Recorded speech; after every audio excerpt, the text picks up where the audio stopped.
சொல்ல போனா ஹப்பல் தானே கண்டுபிடிக்கிறான் பிரபஞ்ச விரிவடை எதுன்னு 1929 தான் கண்டுபிடிச்சிருக்கான்னு சொல்லும்போது அதுக்கு வந்து இல்லைன்னு அர்த்தம். 29 கண்டுபிடிச்ச விஷயத்தை எப்படி சொன்னாருங்கிறது தான் கொஸ்டின். இதுக்கு நீங்க ஏற்கத்தக்க ஒரு ஆன்சர் என்ன செய்யணும் சொல்லணும். அடுத்து என்ன கேட்கிறோம்னு கேட்டா அந்த இதயம் சுருங்குறத பத்தி கேட்கிறோம். இதயம் சுருங்குறத பத்தி எப்படி சொல்ல முடியும்? அதுல என்ன செய்யறாருன்னா ஒரு இலக்கியமாக சொல்ற விஷயங்களையும் நேரடியா சொல்ற விஷயத்தையும் குழப்பி கொண்டு சொல்றாரு. என்ன சொல்றாருன்னு கேட்டா அப்ப நேர் வழி காட்டுறவனுடைய உள்ளத்தை விரிவடைய செய்யறான், வழிகட்டவனுடைய இதயத்தை இருகச்சு அதுக்கு சொல்றீங்களா அதுக்கு சொல்லிக்கிறாரு. அது என்ன அடிப்படையில் சொல்லப்படுதுன்னு சொல்லிடுவாரு. அதுக்கு அடுத்து என்னன்னு கேட்டா அந்த நாளா பிரயாணம் பண்ணி போறது இருக்குல்ல, இது யார் வேணாலும் சொல்லலாங்கிறாரு. அட பூமியை தட்டன்னு நினைச்சுக்கிட்டு இருந்தாலும் உருண்டை நினைச்சுக்கிட்டு இருந்தா இதை தாண்டி வேற ஒண்ணு இல்லைன்னு நினைச்சுக்கிட்டு இருந்தா இதுலயே இன்னொரு ஊருக்கு போக முடியுமான்னு விளங்காம இருந்தா அப்படி. அதனால கொலம்பஸ் அமெரிக்கா கண்டுபிடிச்சாரு கண்டுதானே இருக்குது. வாஸ்கோட காமா வந்து அதை கண்டுபிடிச்சாரு, கொலம்பஸ் இதை கண்டுபிடிச்சாருன்னா சொல்றீங்களா? கண்டுபிடிக்கிற அளவுக்கு தான் பிரபஞ்சமே பூமியே இருந்துச்சு. அப்படிப்பட்ட காலத்துல இதை விட்டு எடுபட்டு போகலாம் அப்படிங்கறத சொல்ல இயலுமா? சக்தியை கொண்டுங்கிறதான இருக்குன்னு சொல்றாரு. இப்படி சொல்ல இயலுமான்னு கேட்கிறேன். ஆற்றலை கொண்டே தவிர செல்ல முடியாது. அப்ப அதுக்கு ஒரு ஆற்றல் கண்டுபிடி. அப்ப கண்டுபிடிச்ச நாளைக்கே கண்டுபிடிக்கிற விஷயமா இல்லங்கிறதுனாலதான் இவ்வளவு காலம் எடுத்திருக்குது. அப்ப கண்டுபிடிக்க சொன்ன விஷயத்தை எங்க ஆளுக்கு லேட்டா ஆரம்பிச்சிருக்கலாம், அது ஒரு விஷயம். கேள்வி என்ன, முகம்மதுக்கு இந்த அறிவு வழங்குற அனுபவம் என்ன இருந்ததுன்னு கேட்டோம். இதுக்கு பதில் இல்ல. ஐயா அவங்க மட்டும் தான் அவர் ரெண்டு பதில் சொல்லியிருக்கிறாங்க. ஒன்னு ஐயா என்ன சொன்னாங்கன்னா பரிபாடல்ல இருக்கு, அதுக்கு என்ன சொல்றீங்க? அந்த பரிபாடல கொண்டு வாங்க வாசிங்க. என்ன பரிபாடல்? நீங்க வியாக்கியானம் கொடுத்தீங்களா? நாங்க எப்படி நீங்க சொல்லவே இல்லையே, பரிபாடல் இருக்கு மொட்டையா சொல்லிட்டீங்களே தவிர அந்த பரிபாடல கொண்டாந்து வாசிங்க. அது இந்த பிக் பாங் தியரி தெளிவா சொல்லுதாரு, அர்த்தம் அதுதானான்னு பார்ப்போம். அப்படி இல்லாம பரிபாடல் இருக்கு பரிபாடல் மொட்டையா சொன்னீங்கன்னா அது ராமாயணம் இது மாதிரி உள்ளதான் இருக்கும். ஒரு வேலை பேச்சுக்கு சொல்றேன், பரிபாடல்ல அப்படி இருந்தால் அது இதுக்குரிய பதிலாகுமா? பரிபாடலும் இறைவாதமா இருக்கும் தான் அதுக்கு பதில் வருமே தவிர அப்படி இருந்து விட்டால் இது இல்லைண்டாகுமா? அது பரிபாடல்காரன் இப்படி சொன்னா கேள்வி என்ன? அது முகமது சொல்லி இருக்கேன், அதுக்கு முந்தி உள்ள புஸ்தகங்கள் சொல்லி இருக்கேன். ஆனா ஒன்னே ஒண்ணு சொன்னா எடுத்துக்கிறேன். பரிபாடல்ல ஒண்ணு நாங்க சொல்ற அடுக்கடுக்கா சொல்ல போறோம். ஒன்னே ஒண்ணு தற்செயலா இருக்குன்னு வேண்டாம், அதுக்காக சொல்ல முடியும். குர்ஆனுக்கு அது சொல்ல முடியுமா அப்படிங்கிறோம்.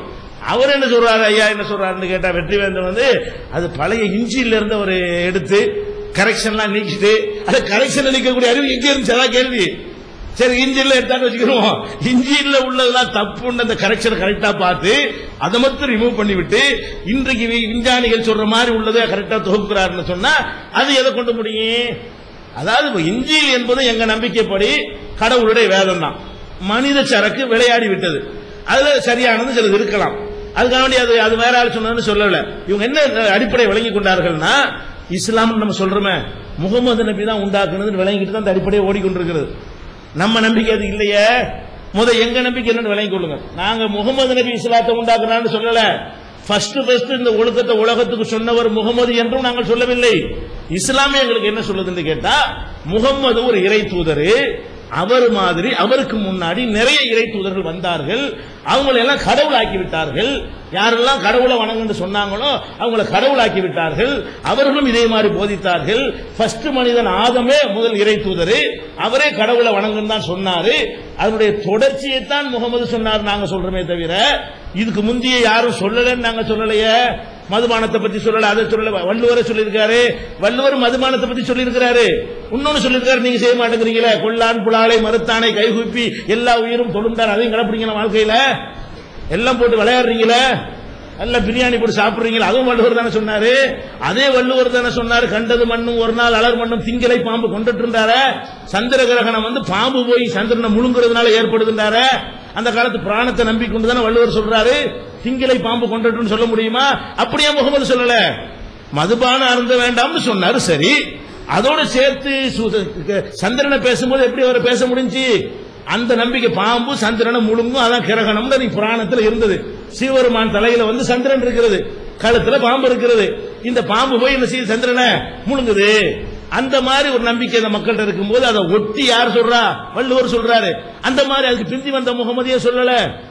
இதுதான் கேள்வி. அதனால வந்து நீங்க அந்த அறிவுரைகள் போதனைகள்லாம் முகமது தான் ஃபர்ஸ்ட் சொன்னார்னு நாங்க சொல்வதாக நீங்க நினைக்கிறீங்க. நாங்க சொல்லவே இல்லை.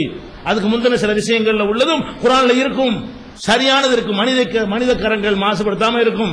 அப்புறம் என்ன சொல்றாரு ஐயா, எழுத்து வடிவமா 400 வருஷத்துக்கு முன்னாடி தான் ராமாயணம்னு ஆச்சு அப்படிங்கிறாரு. இருக்கலாம், குர்ஆன் அப்படி ஆகவில்லை.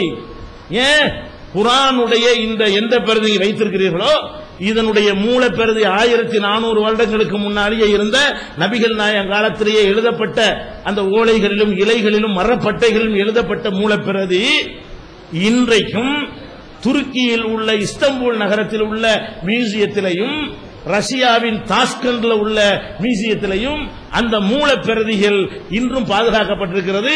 நீங்கள் நேற்று டாக்டர் சொன்னதை போல கார்பன் டெஸ்ட் பண்ணினால் அது 1400 வருஷத்துக்கு முந்தியது என்பதை அது நிரூபிக்கும். நீங்க ராமாயணம் 400 வருஷத்துக்கு முந்தைய எழுதினா செவி வழியா சேர்த்துக்கிட்டாங்கிறீங்களே, குர்ஆன்ல செவி வழியா இன்னும் சொல்ல போன செவி வழியா சேர்த்தா ஒரே மாதிரி இருக்காது. எங்க அப்பன் பாட்டன் ஒண்ணு வேற மாதிரி சேர்த்திருப்பான், தமிழ் குர்ஆன் வேற மாதிரி இருக்கும், மலையாளத்துக்காரன் வேற ஒண்ணு சேர்த்து குர்ஆன் இருப்பான். எங்களை எல்லாம் யூனிஃபார்ம் ஆக்குறது எது யூனிஃபார்ம் படுத்தும்? எங்களை எல்லாம் எப்படி ஒருங்கிணைக்க முடியும்? அப்ப நம்ம என்ன செய்யறோம்? இன்றைக்கு இந்தியாவில் எது குர்ஆன் அதுதான் ரஷ்யாவிலேயும் குர்ஆன், அதுதான் அமெரிக்காவிலேயும் குர்ஆன், அதுதான் அரபு நாட்டிலேயும் குர்ஆன் சொன்னா ஒரு இடத்திலிருந்து அவ்வளவு வருகிறது தான் அர்த்தம். அப்ப மூலப்பிரதிகள் 1400 வருஷத்துக்கு முன்னாடி எழுதி ரெக்கார்டாக்கப்பட்டு கண்ணுக்கு முன்னாடி மியூசியங்கள்ல பாதுகாத்து அதை இன்னைக்கும் நீங்க டெஸ்ட் பண்ணி நிரூபிக்கிற நிலையில இருக்கும் பொழுது 400 வருஷத்துக்கு முந்தி உள்ளதெல்லாம் நீங்க சேர்த்துக்கிட்டீங்கன்னா அப்ப ஒரு விஷயத்தை நீங்க சொல்ல வரும்போது அந்த தகவலை அறிஞ்சுக்கிட்டு வரணுமா இல்லையா? இந்த மூலப்பிரதியுடைய படம் கூட நாங்க போட்டிருக்கோமே, இந்த குர்ஆனுடைய லாஸ்ட்ல மூலப்பிரதியுடைய படத்தை இணைஞ்சிருக்கிறோம் போட்டிருக்கிறோம். அதனால இதெல்லாம் சரியானது கிடையாது. மற்றது சொல்லுங்க.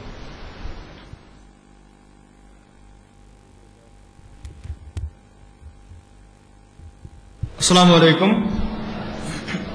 அவங்க நம்ம புது வாதத்துக்கு போவதற்கு முன்னால் அவங்க எடுத்து வைத்த சில வாதங்களுக்கு பதில் சொல்ல வேண்டியிருக்குது.